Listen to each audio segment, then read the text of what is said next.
Hi everyone, welcome to our YouTube channel keep it simple. आज के video में हम बात करेंगे बायबैक टैक्स के बारे में, जिसमें कि जो अभी 23 जुलाई को यूनियन बजट 2024 प्रस्तुत किया गया था फाइनेंस मिनिस्टर के द्वारा। उसमें कुछ बदलाव किए गए हैं। तो आज के वीडियो में हम बहुत ही आसान एग्जाम्पल से समझेंगे कि भाई ये जो बदलाव हैं वो क्या हैं, और इससे जो आम इन्वेस्टर है उसको नुकसान कैसे पहुंचेगा।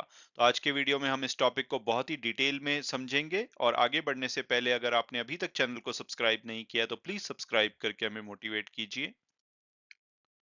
तो सबसे पहले अगर हम बिल्कुल बेसिक से स्टार्ट करें और ये बात करें कि भाई ये बायबैक आखिरकार होता क्या है, तो बायबैक का सिंपल मतलब ये है कि जब भी कोई कंपनी अपने ही शेयर्स को स्टॉक मार्केट यानी कि सेकेंडरी मार्केट से वापस परचेज कर लेती है, तो उस प्रोसेस को शेयर बायबैक बोला जाता है। तो कोई भी कंपनी अपने ही शेयर्स को क्यों बायबैक करेगी? तो सबसे पहले उसके लिए समझना पड़ेगा कि कंपनी अपने शेयर्स को इशू कब करती है। इशू तब करती है जब उनको पैसे की जरूरत होती है, तो मार्केट में वो अपने हिस्से को बेच करके पैसा इकट्ठा करती है। लेकिन बाद में यही कंपनी के पास जब बहुत सारा कैश हो जाता है, बहुत सारा वो प्रॉफिट कमा लेती है, तो वो चाहती है कि जो इनके शेयर होल्डर हैं वो कम हो जाए। तो एग्जिस्टिंग शेयर होल्डर के पास कंपनी जाती है और उनसे बोलती है कि भाई हम आपको मार्केट प्राइस से ज्यादा पैसा पे करने को तैयार है अगर आप अपने शेयर्स हमें बेच दें। तो ऐसे अगर शेयर बेच देंगे इन्वेस्टर वापस कंपनी को, तो ओवरऑल कंपनी के जो शेयर की संख्या है वो कम हो जाएगी, यानी कि जो शेयर होल्डर बच जाएंगे उनके पास जो शेयर परसेंटेज है वो कंपनी में बढ़ जाएगा। इसके अलावा ऑब्वियसली अर्निंग पर शेयर बढ़ जाएगी, क्योंकि अर्निंग जो है वो तो उतनी ही रहेगी, लेकिन नंबर ऑफ शेयर्स कम हो जाएंगे बायबैक के बाद, तो अर्निंग पर शेयर कंपनी के लिए बढ़ जाएगी। इसके अलावा कंपनी के पास अगर एडिशनल कैश है और वो कोई भी कैपेक्स प्लान नहीं कर रही या फ्यूचर ग्रोथ के लिए उसको यूज नहीं करना चाहती, तो सबसे बढ़िया तरीका है कि भाई अपने इन्वेस्टर को ये पैसा वापस कर दो। तो पैसा कैसे वापस होगा? या तो डिविडेंड दे करके। डिविडेंड में क्या होता है कि सबको पैसा वापस हो जाएगा जो चाहे या ना चाहे उस पैसे को लेना, लेकिन बायबैक के द्वारा आप सिर्फ उन्हीं शेयर होल्डर को पैसा वापस करते हैं जो कि इंटरेस्टेड है अपने शेयर्स को बेचने के लिए। तो एक तरीका है इन्वेस्टर को उनका पैसा वापस करने का।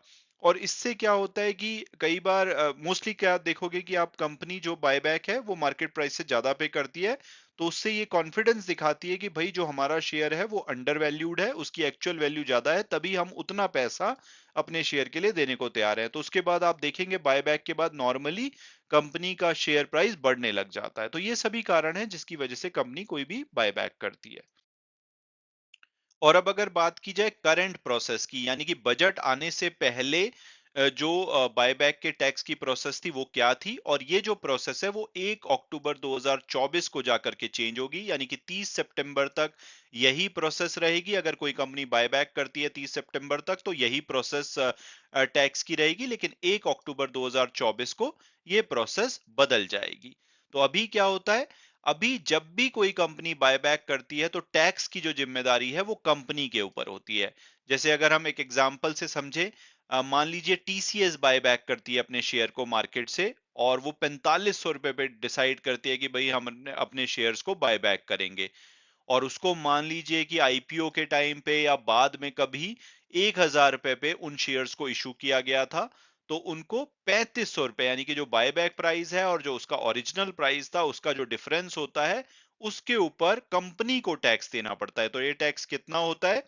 ये टैक्स होता है 20% प्लस एप्लीकेबल सरचार्ज। तो सरचार्ज अगर कोई भी कंपनी की जो इनकम है 1 करोड़ से ज्यादा है तो 12% का सरचार्ज लगता है और 4% सेस लगता है। तो ओवरऑल ये 23.3% के आसपास टैक्स पड़ता है, यानी कि 3500 रुपए पर शेयर पे 23.3%, यानी कि 816 रुपए पर शेयर टीसीएस अगर बायबैक करेगी 30 सितंबर 2024 तक, या पास्ट में जो भी बायबैक किए गए हैं, इतना टैक्स कंपनी को देना होता था।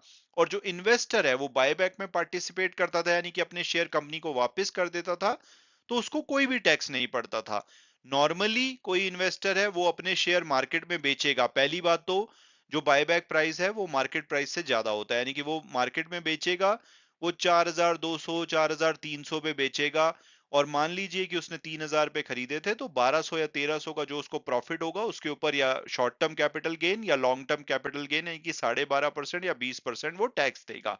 लेकिन अगर वो बायबैक में अपने शेयर कंपनी को बेचता है, तो उसको जो भी प्रॉफिट होगा 1500 रुपए पर शेयर का मान लीजिए, ये पूरा का पूरा जो सेक्शन 1034 है उसके अंडर एग्जेम्प्ट होगा, यानी कि इन्वेस्टर को कोई भी टैक्स नहीं देना पड़ता है।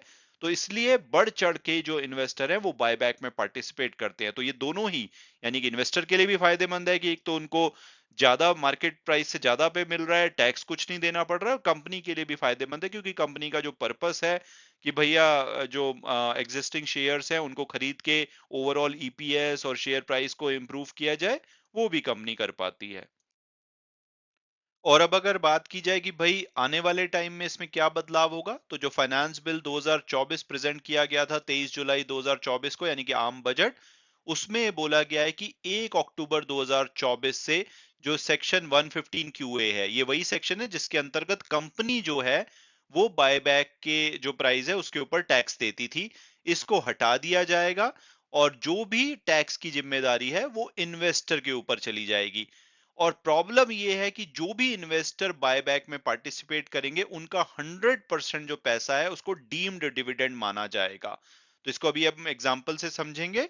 तो डिविडेंड माना जाएगा यानी कि पूरे पैसे पे उनको अपने स्लैब के हिसाब से टैक्स देना पड़ेगा, और साथ साथ में इस पे टीडीएस भी कंपनी काटेगी 10% के हिसाब से। तो इसमें कैसे चेंजेस होंगे, जैसे कि टीसीएस ने मान लो 4500 रुपए पे बाय बैक किया, पहले 816 रुपए उनको पर शेयर पे टैक्स देना पड़ रहा था हमारे एग्जांपल के हिसाब से, अब इनको कोई टैक्स नहीं देना पड़ेगा। तो कंपनी के लिए इन ए वे फायदेमंद है, लेकिन नुकसानदायक इसलिए है क्योंकि इसका जो पर्पस था कंपनी का कि भाई जो एग्जिस्टिंग शेयर होल्डर होंगे वो अपने शेयर वापस कर देंगे, ओवरऑल कंपनी के शेयर होल्डर कम रह जाएंगे, ईपीएस बढ़ जाएगा। अब ऐसे में इन्वेस्टर के लिए बिल्कुल फायदेमंद नहीं है, तो इन्वेस्टर हो सकता है बायबैक में पार्टिसिपेट ही ना करे आने वाले टाइम में। तो इन्वेस्टर को कैसे नुकसान होगा, तो बायबैक प्राइस जो 4500 रुपए में अगर वो अपने टीसीएस के शेयर कंपनी को वापस करते हैं, मान लीजिए कि उसको सेकेंडरी मार्केट से उन्होंने 3000 में खरीदा था, तो अगर वो नॉर्मली मार्केट में बेचते तो 1500 रुपए का जो कैपिटल गेन होता उसके ऊपर उन्हें 12.5% या 20% के हिसाब से शॉर्ट टर्म या लॉन्ग टर्म जैसे भी एप्लीकेबल होता वो टैक्स देना पड़ता। लेकिन अब उनको पूरे के पूरे 4500 रुपए पे अपने स्लैब रेट के हिसाब से टैक्स देना पड़ेगा। यानी कि अगर वो 30% ब्रैकेट प्लस 4% सरचार्ज में आते हैं तो 4500 रुपए पे 31.2%, जो कि लगभग 1400 रुपए के आसपास आई थिंक जाके होगा, उतना टैक्स देना पड़ेगा। तो भाई ये तो बहुत ही गलत बात है कि भाई मेरा परचेज प्राइस भी आप माइनस नहीं कर रहे जो कि नॉर्मल होता है, तो मैं क्यों बायबैक में पार्टिसिपेट करूंगा। तो यहाँ पे तो आपको पूरा टैक्स देना पड़ेगा पूरे अमाउंट पे, लेकिन जो 3000 रुपए का आपका परचेज प्राइस था वो आपका कैपिटल लॉस माना जाएगा, यानी कि पर शेयर पे इतने का लॉस माना जाएगा। अगर कोई दूसरे शेयर पे या सेम शेयर पे फ्यूचर में अगर आपको कैपिटल गेन होता है, मान लीजिए कि कोई भी कैपिटल गेन होता है, उसके अगेंस्ट आप ये 3000 रुपए पर शेयर का जो अपना लॉस है वो एडजस्ट कर सकते हैं। तो आपको टैक्स देना पड़ेगा अपने स्लैब रेट, यानी कि आप 30% पे आते हैं तो 30% के हिसाब से, लेकिन जो आपको फायदा होगा वो जो टैक्स बचेगा आपका वो 12.5 या 20% होगा। तो ओवरऑल इन्वेस्टर के लिए नुकसानदायक चीज है, और इससे आने वाले टाइम में जो इन्वेस्टर हैं वो बायबैक में पार्टिसिपेट ना करते हुए आपको दिखेंगे, और साथ साथ में इस पे टीडीएस भी कट जाएगा, तो अपफ्रंट आपको टैक्स लायबिलिटी बढ़ जाएगी और बाद में जाके कभी इसका फायदा होगा अगर आप इस लॉस को एडजस्ट करते हैं, फिर भी ओवरऑल आप टैक्स ज्यादा ही पे करेंगे। और अब अगर बात की जाए कि भाई इसका इन्वेस्टर पे क्या प्रभाव पड़ेगा, तो जो स्मॉल इन्वेस्टर है आपको आने वाले टाइम में वो बायबैक में पार्टिसिपेट करते हुए नहीं दिखाई देंगे, और उसका रीजन ये है कि सबसे पहले तो जो पूरा का पूरा उनका बायबैक प्राइस है उसके ऊपर पूरा उनको टैक्स देना पड़ेगा।